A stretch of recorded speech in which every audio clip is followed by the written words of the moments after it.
Perkenalkan, nama saya Gini Hafida Ampulo, NIM 2022-226, kelas A semester 1. Moto hidup dari saya adalah jangan biarkan waktu kemarin terlalu banyak menyita waktu hari ini. Di sini saya akan mempresentasikan tugas UTS dari matkul pengantar hukum Indonesia.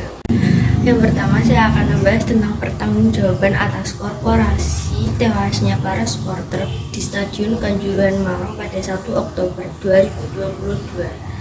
Dari sisi pro, saya menyetujui tentang pertanggungjawaban atas tewasnya para supporter di Kanjuruhan ini dikarenakan sebagai pihak bertanggung jawab, PT Liga Indonesia Baru yang biasa disebut dengan PT LIB bertanggung jawab memberikan bantuan kepada para korban.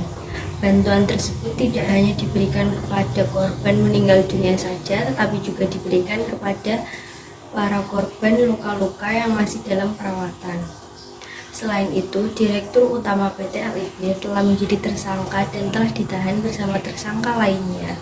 Hal itu membuktikan bahwa PT LIB bertanggung jawab sebagai operator pertandingan.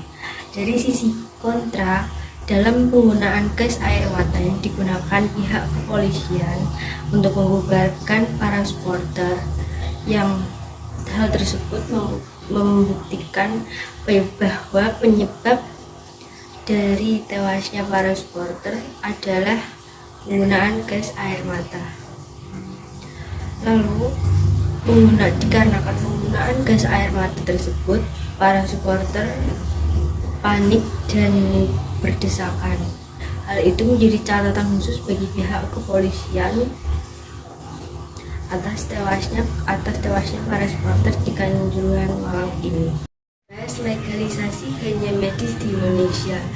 Dari sisi pro, menurut dalam jurnal Integrative and Functional Medicine menyatakan ganja dibutuhkan pasien luka otak untuk memberikan kebutuhan zat kanabinoid kepada otak manusia.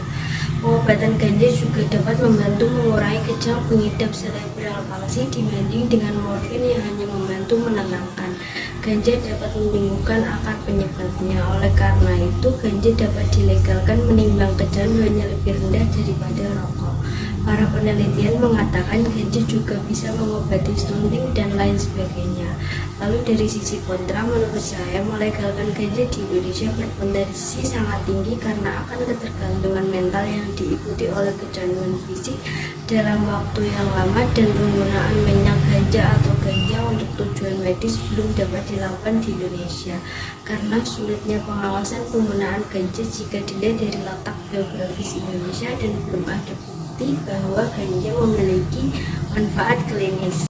Perpanjangan masa jabatan presiden selama 3 periode. Dari sisi pro, menurut saya Presiden Jokowi sebagai Presiden Republik Indonesia didukung menterinya dan juga mayoritas masyarakat Indonesia karena perlunya pemulihan ekonomi. Para politisi mengatakan untuk memperpanjang masa jabatan presiden dengan mengubah konstitusi untuk menghapus 2 masa jabatan.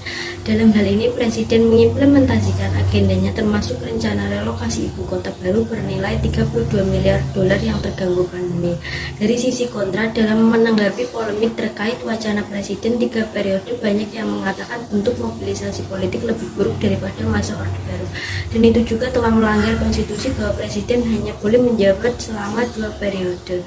Pembatasan masa jabatan juga dilakukan dengan tujuan agar praktik demokrasi tetap sukses. Maka dari itu, presiden selama 3 periode mustahil dilaksanakan di Indonesia. Akan membahas obstruction justice kasus pembunuhan Brigadir Joshua Huta Barat. Dari sisi pro, dalam hal ini keterlibatan 31 anggota Polri dari berbagai satuan dan kepangkatan dalam kasus ini bisa menjadi adanya obstruction of justice. Hal ini menunjukkan adanya kekuatan yang powerful dari pimpinan. Dalam kasus ini, tubuh Polri bersifat hierarki. Hal ini mendorong retorasi terhadap lembaga kepolisian dengan merevisi Undang-Undang Nomor 2 Tahun 2002 tentang kepolisian. Kemudian dari sisi kontra, dalam KUHP pada pasal 221 ayat 1 KUHP diatur tentang perbuatan menyembunyikan orang yang melakukan kejahatan atau memberikan pertolongan kepada pelaku untuk menghindari penyelidikan. Namun dalam pasal tersebut tidak ada pengaturan secara jelas tentang tindakan merekayasa kasus atau barang bukti. Oleh karena itu, belum tentu tersangka dalam kasus ini terbukti melakukan obstruction justice karena dalam KUHP masih belum diatur secara jelas dan rinci.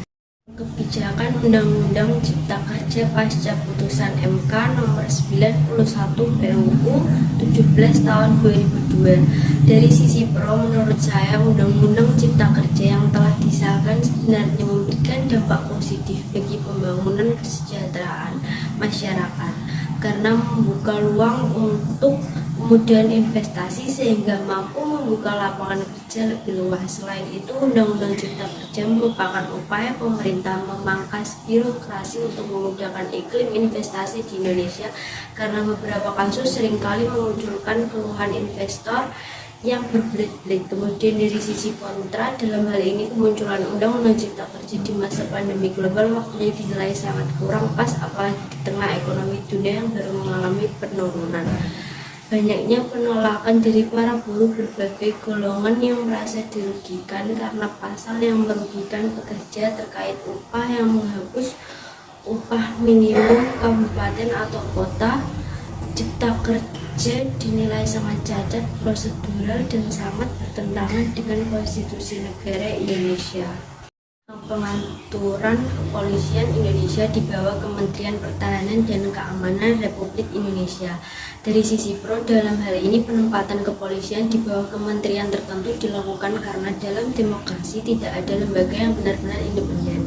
Selain itu, Polri juga dapat bekerja lebih efektif jika berada di bawah kementerian, dikarenakan Polri tidak lagi dibisukan dari persoalan anggaran dan lain sebagainya, sehingga Polri hanya bertugas fokus saja dengan operasional yang telah dirumuskan di bawah Kementerian. Kinerja kepolisian bisa diawasi dan memberikan tanggung jawab kepada lembaga yang menanganinya.